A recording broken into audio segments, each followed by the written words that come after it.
Give it up for her.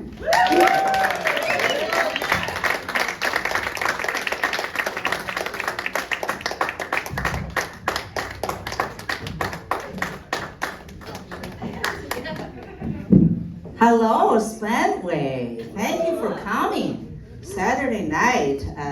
And give it up to two scarves. Two scarves who did a fantastic job warming up this room, right? But I was looking for scarf. Where is her scarf? But she sang 2 hit songs, so that make up for her missing scarf. Yeah, and also give it up to Jerry, the booker for this room. Yeah, fantastic job, Jerry. Yeah, really thankful, appreciate for a diversity hire. Fantastic, thank you for everybody here. I know, this is amazing. And the people are not showing up, they're just racist. Yeah. Yeah. My name is Yin. I drove all the way from Bellevue today. Yeah, thank you. But originally I'm from China though. From China. Thank you. We got China fans too. Wow, this is great. Because normally the room like pretty quiet, so I know there's some China hater, or they feel like China threat, right? That's the word on the street for some reason, yeah. But I don't blame you, because with the inflation and the trade war going on, my ramen noodle have double, triple the price. So I'm with you, okay? But don't worry about me, because all my jokes are made in America. So we're good, yeah. Another thing about me is I am 98 years old. Yeah, it just means that Asian people, we just never get old, right? We just kind of walking around looking like a 25-year-old, and then someday we just drop dead. Yeah, but I am AARP years old, so get that out of there. Yeah, my friend is kind of, I don't know, they like it or they're bothered. They say, yeah, okay, yeah, you look kind of young. What is your secret? Can you tell me what's your secret? What kind of cream you use and stuff like that, right? And what kind of a hair product you use? So I have to think, because I don't use any makeup or, or the skin product. I have to think, what is my secret? Okay, I got it though. Okay, my secret is this. Okay, it's my nose hair trimmer. That is my secret. Every time I trim my nose hair, I just feel like 10 years younger. Yeah, and this actually, I bought it as an eyebrow trimmer. But when you get older, your eyebrow just grow out of your nose hole for some reason. Man, I don't like that at all. The last 5 years, the nose hair has expanded. It's grown out of my chin, and grow above my lips. I'm like, this is bullshit. Yes. I don't like that at all. So let's see here. Another thing about me is I quit my day job 2 years ago. Yeah, 2 years ago. I know, to do a comedy on April Fool's Day. It's like, I should have thought that better. Like, I don't know, man. And another stupid thing I did, I should have calculated. I ran into my boss in groceries. I'm like, that is April Fool's joke. Can I take my job back? He said, too late now, man. So my Chinese friend though, they heard it, right? They heard it. They're asking me, say, yay. You have a really good job, because I used to work for Washington state government, environmental engineer. Like, why you quit my job? Okay, you want to do comedy, but why comedy? So I was like, because I don't want to steal American jobs anymore. I was guilty as charged. Man, I worked for state like 26 years. Yeah, I know. I was taking an early retirement or something. 26 years, I told you, I have the whitest job. Wow. That building, because I used to live in Spokane, we have 156 employees. They didn't have black people to start with. I was only Asian. Yeah, I thank them for my English, right? Forced me to. So that's the only good thing. So now I quit. I quit my white collar job. Now they can have St. Patrick's Day every week. Because they all look like Irish to me, I know, but they do like Chinese food though. Right, so now I quit. Nobody's gonna cook pot sticker on holiday parties. And nobody missed me though, so that's for sure. But my Chinese relative back in China, they were the one really bothered because I'm not sending money back anymore. Right.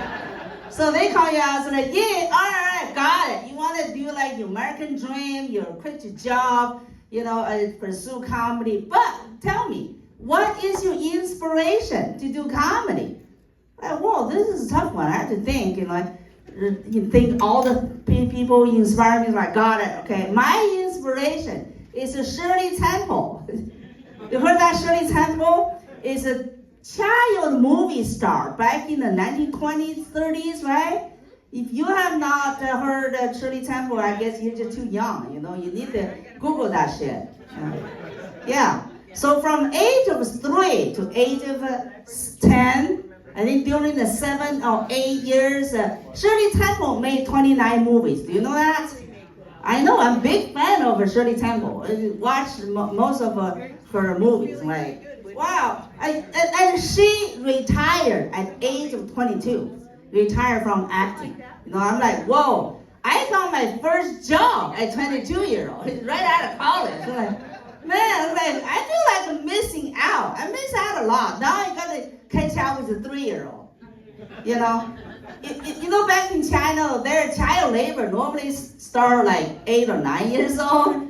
There's a Nike shoes factories. And in India, the child labor start like 5 or 6-year-old. For some reason, they're making soaps, right, in the factory. But America, you start at 3-year-old. The child labor, the Hollywood slave. Wow, you guys are amazing. Yeah. Americans have to be the number one on everything, even the child labor. Huh? So now I just quit my job. I don't think I can ever catch up with Shirley Temple, even the 20 years, right? Oh man.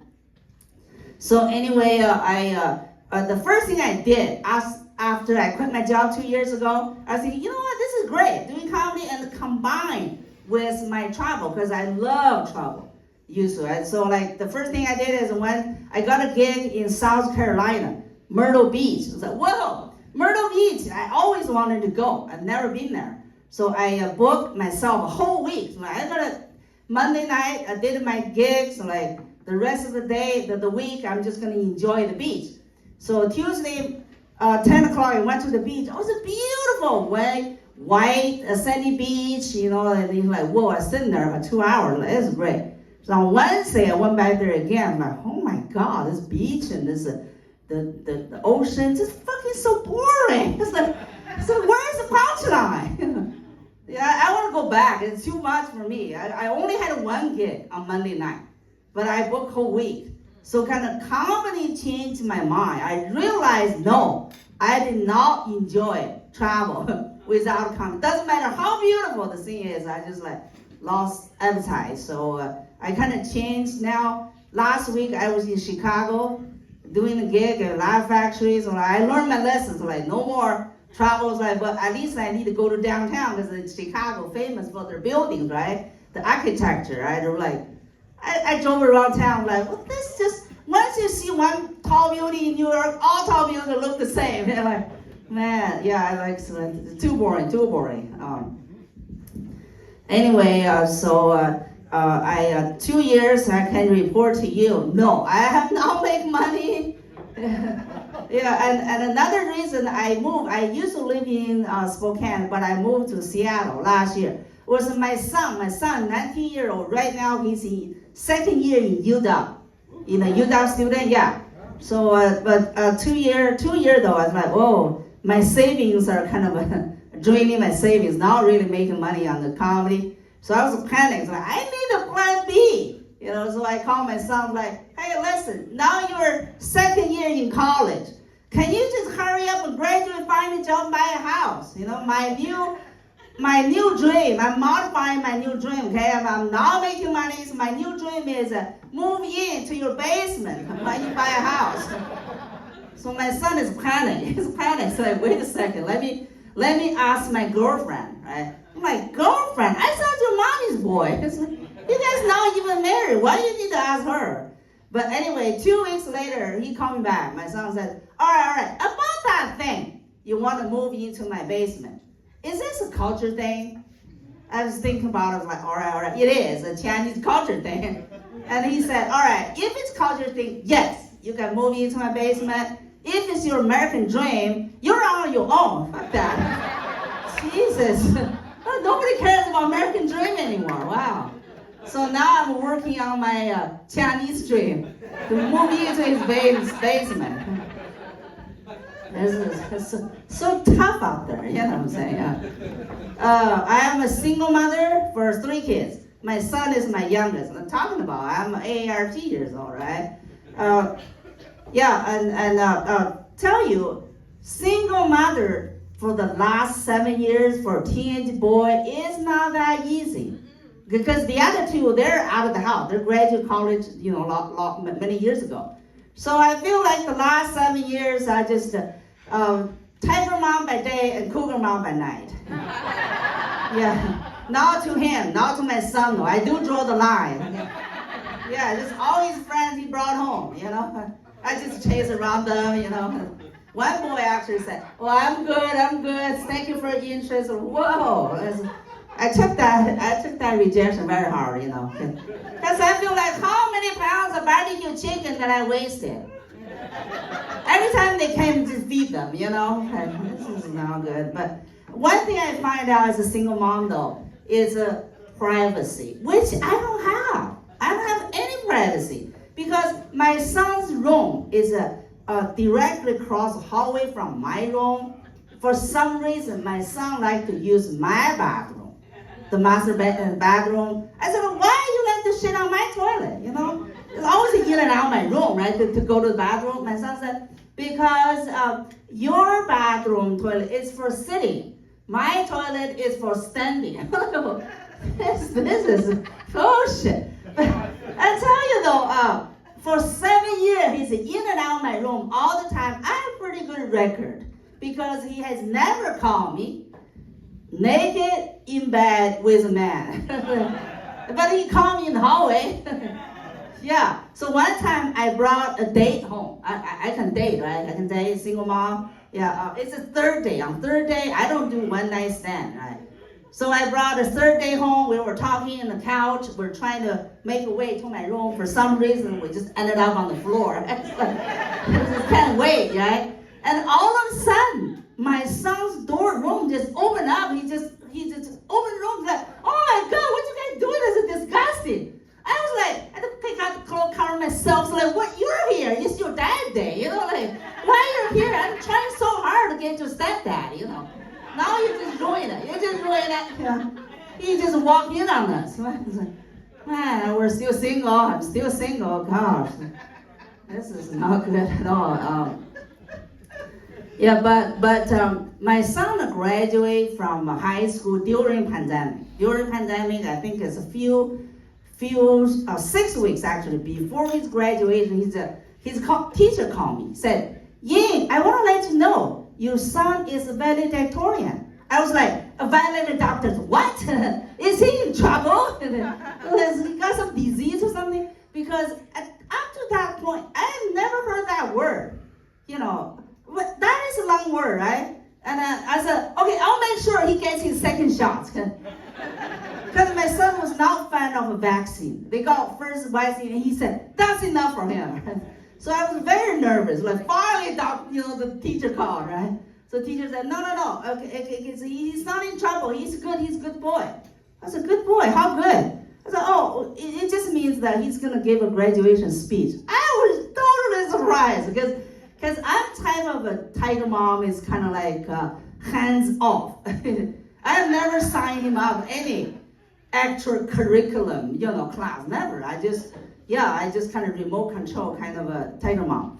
But his class, there's another Chinese kid, right? So the kid's mom was surprised, just like me. I was surprised too. So she ran into me. She's like, yeah, I did not know you're a good mom. You're single mom, right? You always screwed up things, right? And she said, wow, I'm just very surprised, very impressed too. So tell me, what is your secret to raise such a good boy? Chinese people, they always have no secret. shortcut to everything. So this one I have to think, my secret to raise a good boy. So then when I figured out, I called her, I was like, you know what? My secret, just set expectations. Yeah, I just aim higher. So for example, during high school, my son did not know which college he's going to. He know he want to go to college, he doesn't know which one. So I told him that, of course, you're going to go to Harvard or MIT, you know? So he ended up going to UW. I said, because that's my take of halfway to Harvard. So I told them, you know, if you aim higher, if they achieve half, we're good, right? Because my theory is, if you just tell him, go to UW, that is your goal, that is your stop, go to college, guess what? He's going to end up to community college. The kids do that. And if you tell him, okay, community college is good enough, guess what? He's going to end up be a plumber. Well, it's not like plumber's bad or anything. You know, I really respect plumber. I just don't like the money part, right? Yeah, so guys, if you have teenage kids at home, just tell them, go to the moon. Then they will somehow ended up somewhere, you know. You'll be happy. Just aim higher, okay? That is my secret. Another thing about me is I am actually American by choice. Talking about, being a Chinese, when I say American by choice, it's kind of versus you guys, I'm guessing, you guys are American by chance, right? It's like my daughter and my son, they don't even know. They're like, my water break, you know, just go to the drive-through delivery, boom, they're born, they're American by chance. They didn't even know why they're Americans, you know. But I think you should be proud, right? It should be proud American, even though I consider that very weak American. See, me, on the other hand, when I say American by choice, it's kind of like you guys saying, I'm born again Christian, you know, because you have to think about that shit, right? You have to weigh pros and cons about it, right? And also in China, Chinese government does not recognize dual citizenship shit. So you have to give up something. I remember I had to send in my Chinese passport, you know, and they cut the corner and sent it back. And like, so there's like, no, you're not Chinese anymore. I was like, get the fuck out of here. Chinese. And also at the time, my family back in Beijing, China is a struggle too. They not approve of my decision. I remember my mom called me, a few months before I went to the federal building to go through the ceremony, and she goes, Ying, you already have the green card, so you can travel back and forth freely. You know, you already have the freedom. You just, you know, still American job, that's all pretty good. Why you want to be American? And she said, you want to vote? You want a democracy? Is that what it is? You know, at the time, I already made up my mind. I really don't want to argue with her. So I said, yes, I want to vote. So my mom voted me out of her will. She voted first, right? See, at the time though, I was like, who cares about her shithole apartment? You know, you can keep it. That is 2003, 20 years ago. You know, guess what? Now, 2024, her shithole apartment in Beijing, China was $1.3 million. I know. And between my mom and dad, they have 3 of them because my mom and dad divorced, right? So it's like, wow, now I'm poor comedian. Like, I should just kill myself or something. I'm not part of all their, their assets. I'm out. They kicked me out. But my older brother was the worst though. My older brother called me traitor. And he said, don't come back. Just stay in the United States. You know, that's why I love this country. Because we already have a traitor. His name is Trader Joe. I did this joke one time in Idaho. There was a guy sitting in the front, and he said, get the Joe out of the White House. I'm like, wait a second, that is not the Joe I was talking about. Man, I was talking about that organic Trader Joe. I went there, do some shopping. All of a sudden, I blame all the trader to that guy. Man, So anyway, another thing in America is this language barrier. You know, how's my English so far? Thank you. I guess thank you for tolerating my very heavy Alabama accent, y'all. Yeah, thank you. You probably have heard that I have the accent. But you know, when I first got to this country, though, my English was awful. Yeah, I still remember the first day when I got here, SeaTac, that's where I landed, right? So when I get off the plane, you go through the immigration, I gave them the form, immigration form, right? So on the form, the officer looked at me like, she's not happy. She look what you got in that form. I look at the form, I know she was not happy. So they ask you name, your birthday, then ask for sex. So what I put in the form is once a month. Yeah, because I figure, you know, like I'm a foreigner, I can't lie. If you lie, they send me back, right? And second of all, I just came here, I don't know nobody. Once a month sounds pretty good to me. I was just happy they didn't ask for how. It was just how. I was like, by hands. Well, that's not good. Man, try to be honest, right? Yeah, but now I understand, because you know what, in China, actually I figured out later they ask you for gender, right? That's the correct word they should use. But in Chinese, totally different translation, sex and gender. But now I understand why, because if you Google or ask Facebook gender, there's going to be 50 plus of them, right? Even more confusion. So I guess sex is okay. But you cannot blame my English confusion, right? I'll give you another example. Your English is very confusing. Confuse shit out of me, you know. Another example I'll give you. This word you got going, blowjob. You heard that word? Yeah, blowjob. Turns out, blowjob don't mean blow, okay? It means suck a dick. What is wrong? Yeah, I know. So first time my ex-husband, who is a white guy, first time he asked for a blowjob, I went to the bathroom, came out with a blow dryer. I don't know if that they didn't do it when I got divorced. But not only there's a lot of word confusion and also culture shock. There's a culture shock. A lot of things that I don't know as a Chinese, but you guys know.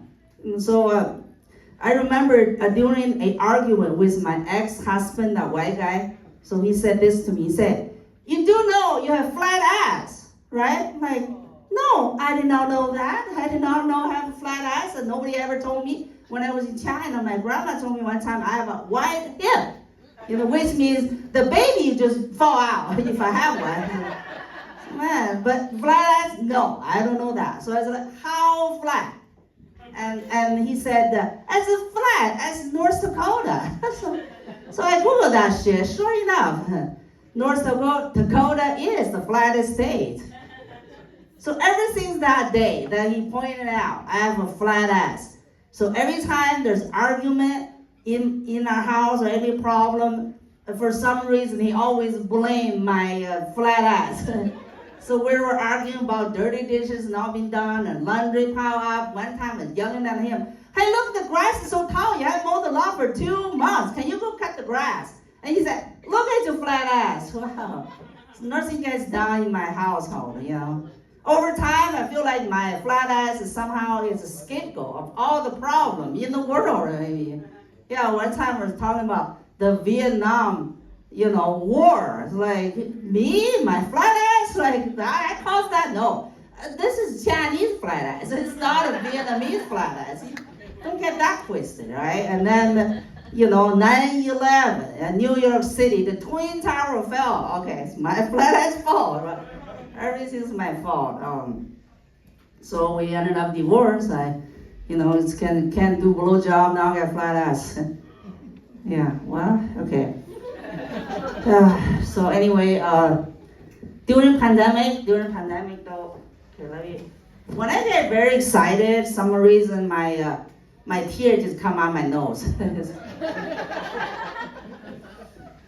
I did trim the hair though, so that's good on that one.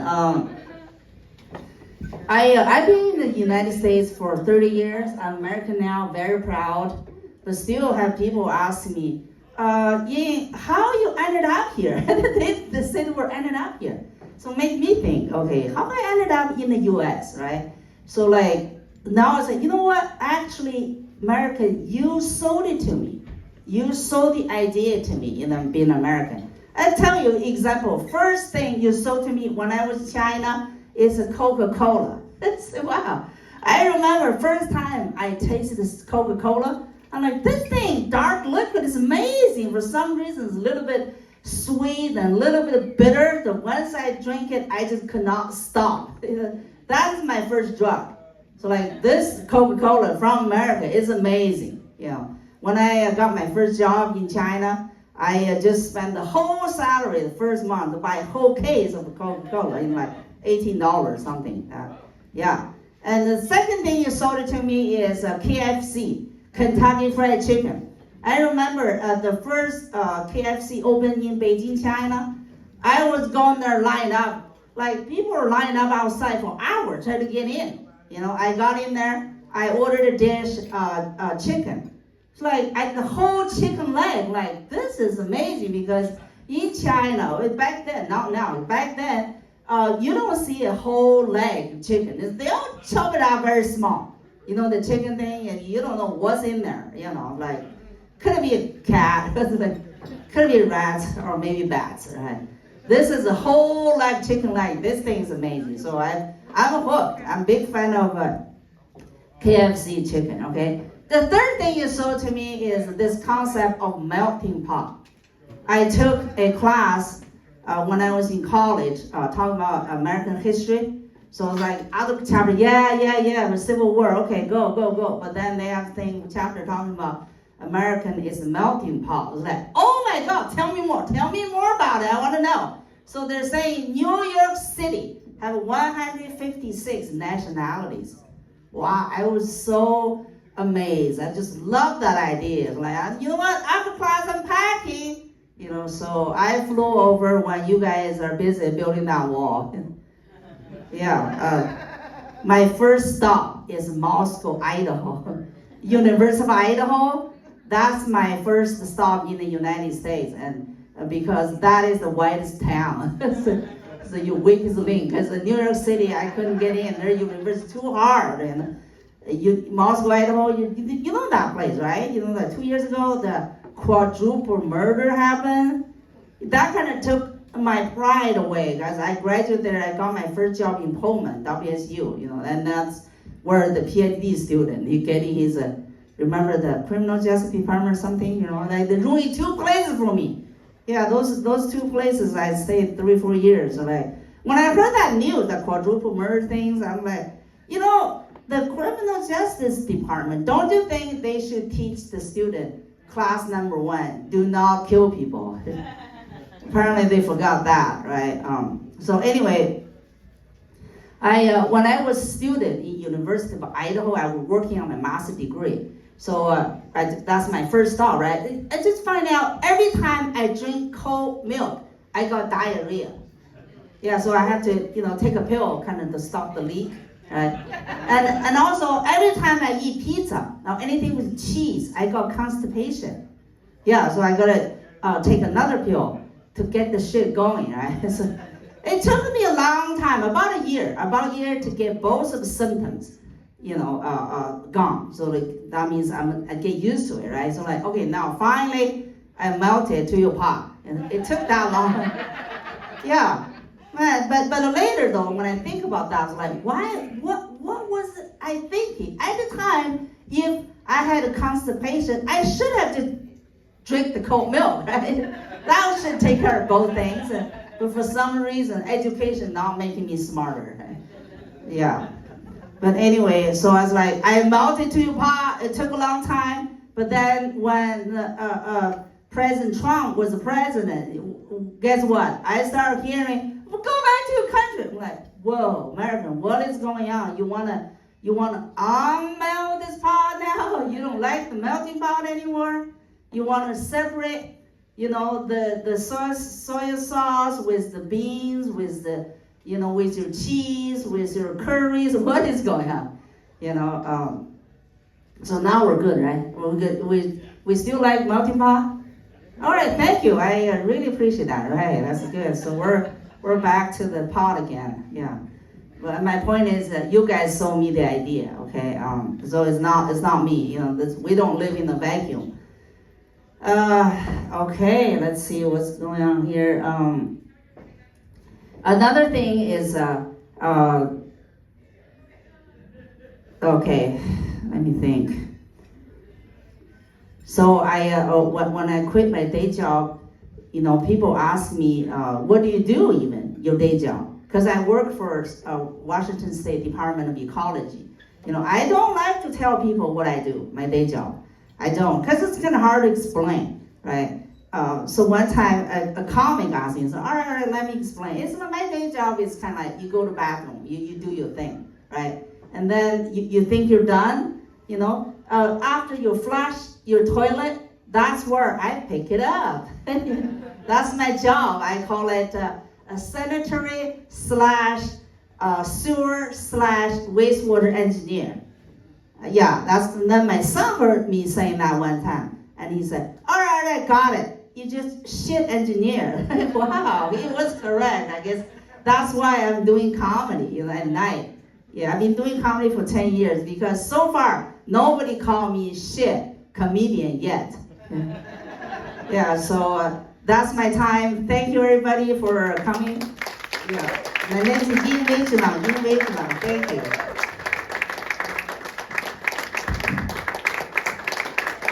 Where's our host? Okay, she's coming.